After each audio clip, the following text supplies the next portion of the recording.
friends, Heidi here from Rain Country. God is good all the time, and I'm here for another Monday This and That video where I talk about several different topics, giving you updates, answering questions, and whatever else I feel like talking about. So let's get to the topics of today, starting off with my new tea blend that I'm calling my anti-stress tea blend. Now, there are other herbs besides the ones that I'm using in this that are good for anxiety and stress. And I did a video on that a couple of years ago where I listed off quite a few of them. And I will put that link to that video in the description box down below so you can go check that out. Usually with videos like that, I do also include a written list, a link to a written list for free that you can access and copy and paste it into any document if you want to have that list on hand. But in this one, I chose 3 herbs that I grow that I thought would also taste good together. And the number 1 herb that is in here are the borage leaves. So borage has a nice cucumbery type flavor. It grows very prolifically in my garden. I absolutely love borage. I like to use the flowers, which also have that same flavor. In fact, that flavors throughout the whole entire plant. All of it is edible. And I do like using the flowers in my salads to add a nice, because I can get that blue color in there as well. But anyway, it is an adaptogen, just like the holy basil that is also in here.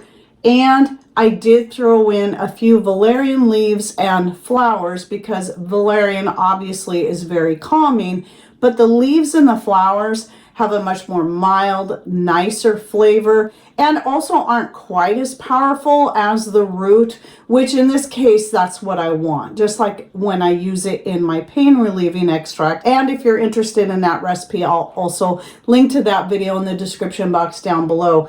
But anyway, so I did try making a cold infusion out of it the other day first before I decided to start mixing it up as a blend as I'm dehydrating these things. And I do like the flavor and I think it's going to be perfect. So I'm doing this for the rest of the year. During this time of the year, I'll probably keep making it as cold infusion while I've got the herbs coming in fresh. But anyway, just for those times where things are, life is just really stressful, you're dealing with whatever is going on. All kinds of things can cause stress, even the good things. And sometimes it's good to just kind of be able to have something that just calms us down. So that is what I'm doing there. And then a question I had in regards to a video that came out this last week where I was doing a Q&A and I was talking about the superb lids, and somebody asked me how you can hear it if it doesn't have that little button. So the superb lids don't have that little button in the middle like your ball and cur jars do. And so they think, how would you hear it ping if there's no button? Well, because the whole lid will go concave. The whole thing dents in and you will hear it. Now on this jar, I also have a superb lid. This jar isn't vacuum sealed like this one. You might, I don't know if you can see it in this lighting, it's kind of hard, but you might be able to tell this one is slightly concave while this one is slightly convex. So this one is vacuum sealed and ready to go into storage. That's my first jar of sage this season. Now, considering the fact that this jar isn't full and it's got dried ingredients, you're not going to hear the same sound you would as if it was an entirely full jar with wet ingredients like canned beans, canned meat, whatever it is. But you can still hear that there would be a sound. So there would make some kind of sound. Like I said, this is it'll sound a little bit different than that. It has a lower, not so tinny sound to it when it seals, but you will hear it. It does make a sound for certain. And they also make jars now, all in the United States, canning jars. So I do have some of their canning jars as well as a whole bunch of their lids. So I'll be trying out their jars as soon as I start canning anything this season. But at any rate, if you are interested in checking them out, I am now an affiliate with Superb, and they offer my followers that go through my link you can get a 20% discount on their jars, their lids, whatever it is you're going to order. And that also helps us out because I get to earn a little bit of a commission. So if there was any lid I was going to go with to earn a commission from, that would definitely be the Superb. They're now my top favorite lid. Second to that would be the Tattlers. I do love the Tattlers. The reason I say second, because even though the Tattlers are reusable again and again and again, the Superb lids are far better for vacuum sealing than the Tattler lids, and I don't recommend the Tattler for vacuum sealing. So I will use both of those. Once I'm all out of Ball and Cur lids, I won't be buying any more of those. I'm just going to be going with the Superb. And I do not recommend 4 jars. And the reason why I do talk about in that video that published just last week, I will link to it in the description box down below. I'm covering several different topics in there because it was a Q&A, but I do talk about the 4 jars and I go into details as to why I will never buy their lids. Now, another thing I wanted to give you an update on is the bread. So right here, by the way, is my most recent batch of bread. I've got it turned. I want to show you how we typically do this. We store it this way. It's got a little black from the cast iron. We store it this way because it will keep that outer part, that more crusty texture, whereas if you store it in a bag, it softens the whole thing. It's still good, but it's just not the same as having that kind of crunchy outer crust. And then storing it like this with the cut end down will keep that from drying out, and I just throw a towel over it. So this is my raisin starter bread. It actually turned out probably the best. You don't see big, huge air pockets in it, but it is really good. I feel like I'm really nailing down this working with the fermentation starter for making bread over using a dry yeast or even doing sourdough. So my most recent, it's not the first time I've ever made a raisin fermentation starter, but this is a brand new one. I decided it was time to get another one going again. The raisin does add a really nice flavor to the bread. And one thing about raisins that I tend to forget about, they tend to have a more speedy ferment time than other types of herbs and fruits. So this did work really good for the bread. I didn't even allow the fermentation starter for, the mixture to sit as long. Now I just started this yesterday. It should be ready for bread making tomorrow. So as I said in last week's video, I put in probably close to a cup because I fill the jar up almost halfway. And since a pint is 2 cups, I put almost a whole cup of the starter in here, and then I mix in the flour each day, adding a little bit more as it ferments. And then when I'm ready to make the bread, I just pour it in a bowl. I add some salt. And this last one, I did add some melted butter directly into that before I started adding in my flour. And I also put in about another cup of water when I do that. Last week I was talking about using the berry one, and that one still turned out good.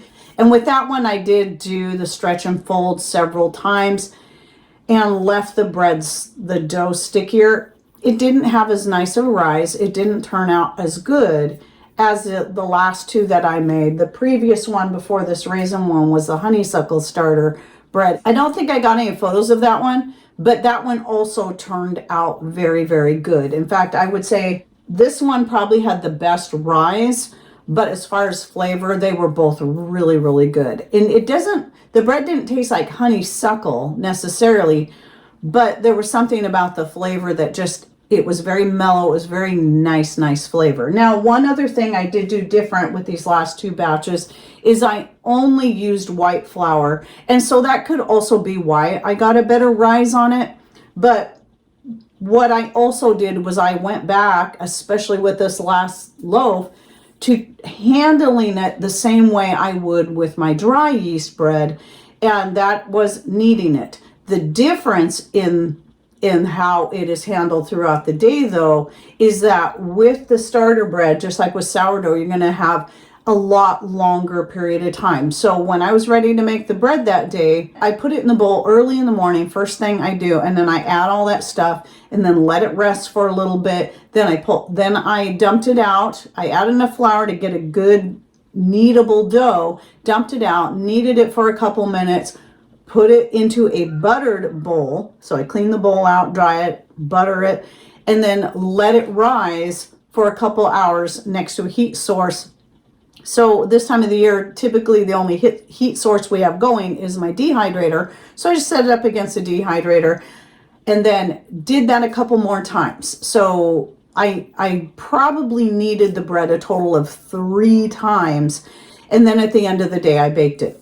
So it actually rose quite well. It was one of the best rising breads I've seen. So it more than doubled in size in the pan before I even baked it. So that was really good. And at any rate, for those who want a more condensed video, what I'm going to do is I'll do yet another standalone video on using the fermentation starter to make bread, so I can put all the details, all the information into one, and all the different things I've been trying. And somebody did ask if I thought about adding milk, and I've thought about adding scalded milk like I used to do back in the day when I first started making yeast breads, but I thought I'd just stick with the butter. And I do definitely say this one's good. So far, as far as the starters go, my 2 favorites are the raisin and the honeysuckle for flavor, and also the raisin being really great because it does tend to be more active. So I would say this bread right here is closest in resemblance to how my regular dry yeast bread turns out. So I'm really quite happy with it, and for a while I'm going to keep doing this. I'm just going to keep working with it, and then I will be shooting a separate standalone video on that, for just to kind of give you guys an update with more information on how I do this. And again, if you're interested in learning how to make a fermentation starter and all its many uses, how easy and incredibly cheap, pretty much free to make it is, I'll link to my most recent video and most thorough video in the description box down below, so you can learn all about it. It is super easy. Nobody should be afraid of doing it. So easy. You're not, you know, you can use anything you have on hand, any fruit, herb, vegetable, a little sugar and some filtered water, and you can get yourself a fermentation starter going. And by the way, that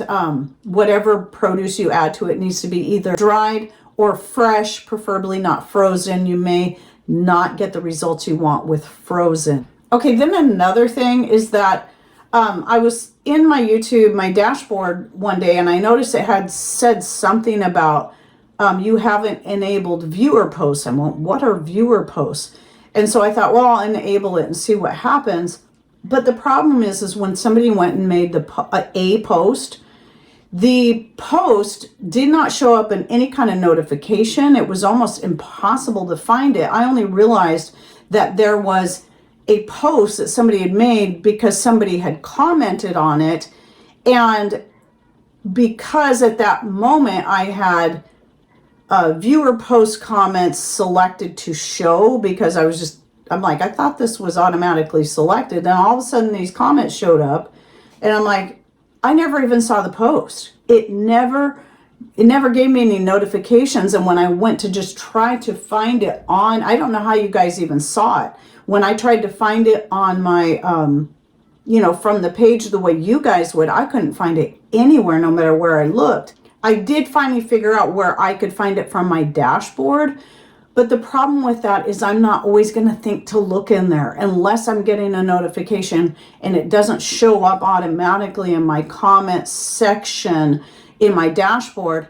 I may never know if somebody's made a viewer post, and I won't know if something either needs to be deleted or answered or whatever. And that really bothers me. I don't want people putting questions out there to me and me never seeing it. So I went ahead and disabled it again, and it wasn't because anybody did anything wrong. It was more because that was just a little too problematic trying to figure out how that worked, and I don't want to miss any important questions.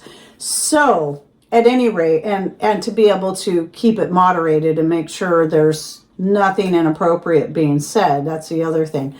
So anyway, if you have any questions for me, though, please put them in comments.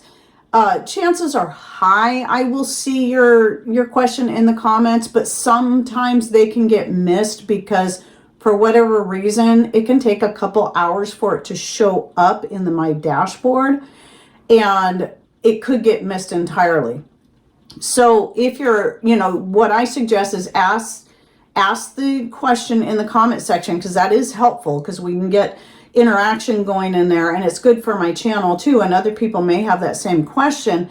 But also, if you don't get an answer directly from me within a couple of days, then go ahead and send your question to me to my email, raincountryhomestead@gmail.com, so I can answer it directly that way. And then if I feel like it's something that needs to be approached publicly, because other people may have that same question, I will definitely answer it either in a this and that video or one of my live Q&As that then get turned into a separate standalone video, like that one that published this last week. Just so you know. And also, that is where you're going to find my product list. Some people seemed confused out of something I said last week. And maybe they didn't listen to everything I was saying, because I did state that if you want to see what we're selling or want to see the list of our products, you have to email me at raincountryhomestead@gmail.com, and I send you the list. I do not have an online store any longer. I shut down my Etsy a couple of years ago. In fact, I shared all the reasons why in a video. Plus, in that video, I show images of a lot of the types of things that we sell. So if you're curious about that, please go check out that link, and I'll put it in the description box again down below, like I did last week, so you can learn not only more about my products, but also more about why I am no longer with Etsy. And then one more thing I wanted to say real quick. I've touched on this before, but there is this myth that's been going around, or a wives' tale, that so if you start raising your own chicks, hatching out your own eggs, it is a myth that the round eggs are females and the pointy eggs are males. That is absolutely 100% a myth. And so it doesn't matter the shape of the egg. The sex of the chick inside is not determined by the shape. The shape of the egg is determined by the hen itself. So one of the benefits of having just a small flock of chickens, right now I have a total of 20 because I have 10 chicks and 10 adults. But one of the benefits of that is that you get to know your birds, and you become very familiar with who lays what egg. The hens will typically lay the same shape egg all the time. And out of that shape, like for instance, most of my Buff Orpingtons lay roundish eggs. I've had some that lay more pointy eggs, but most of them lay round eggs. All of the eggs I put in my incubator this last time were all round eggs, simply because I wanted eggs from those particular chickens, not because I was concerned about the shape. However, out of the 10 that hatched out, 6 of them are roosters. So with that being said, and through my experience so far, because this is the third time hatching out chicks, and every time I get more roosters than I do hens. So it's going to start getting really noisy, because those cockerels are getting close to that point where they're going to probably start crowing real soon, or trying to at least. Anyway, just wanted to clear that up, because if you're looking at hatching out chicks, it doesn't matter the shape. What matters more is what hens do you prefer the best, and high grading the eggs. If you're going to hatch them out yourself, you get to high grade the eggs. You get to pick the eggs from the hens that you know are good layers, they're well behaved, and so on and so forth. So that's what I go for when I'm selecting the eggs for my chickens. Anyway, I hope you enjoyed my this and that for the week. Don't forget to check out the links I'll be putting in the description box down below. Any thoughts, ideas you'd like to share, please put them in comments down below, even if you just want to say hi. And thanks for watching. Take care, and God bless.